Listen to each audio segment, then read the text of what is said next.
جب نبی صلی اللہ علیہ وسلم مکے سے ہجرت کر کے مدینہ المنورہ آئے تو سب سے پہلے حضرت ابو ایوب انصاری رضی اللہ عنہ کے مکان پر آپ نے قیام کیا،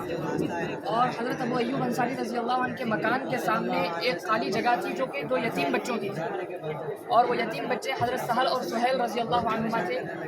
تو وہ جگہ آپ علیہ الصلوۃ والسلام کو پسند آئی، آپ علیہ الصلوۃ والسلام نے اس کا انتخاب کیا مسجد بنانے کے لیے۔ آپ علیہ الصلوۃ والسلام چاہ رہے تھے کہ اس مسجد کو خریدیں، لیکن وہ یتیم بچوں نے کہا کہ ہم آپ کو قیمتاً نہیں بلکہ ہدیہ کر دیں گے، لیکن آپ علیہ الصلوۃ والسلام نے ان کو 10 دینار دے کر قیمتاً اس زمین کو خرید لیا۔ زمین خرید کر آپ علیہ الصلوۃ والسلام نے یہ مسجد تعمیر کی۔ سب سے پہلے اس نقشے کے اندر ہمیں 3 مسجدیں دیکھنا ہے۔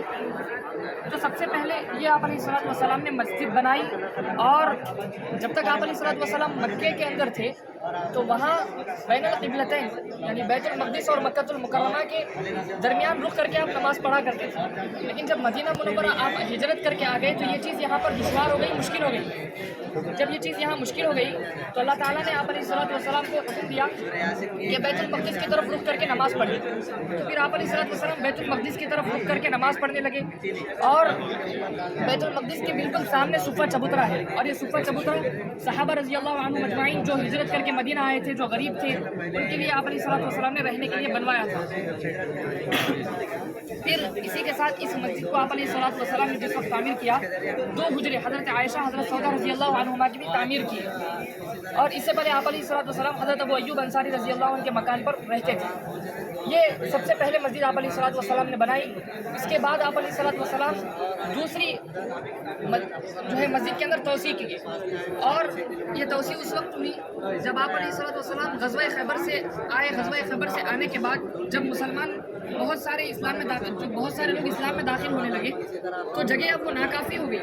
تو آپ علیہ الصلوۃ والسلام نے چاہا کہ مسجد کی توسیع کی جائے، اور اللہ نے جب حضور صلی اللہ علیہ وسلم بیت المقدس کی طرف رک کر کے نماز پڑھتے تھے، ہر وقت آپ کی یہ خواہش ہوتی تھی کہ قبلہ مکۃ المکرمہ کو بنا لیا جاتا۔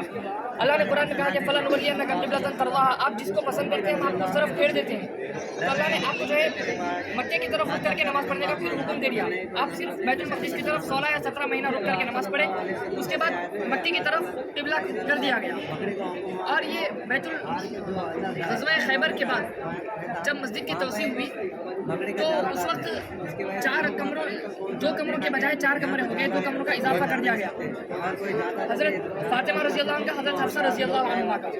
پھر اس کے بعد حضرت عمر رضی اللہ عنہ کے زمانے میں بھی توسیع ہوئی، عثمان رضی اللہ عنہ کے زمانے میں ہوئی، پھر اس کے بعد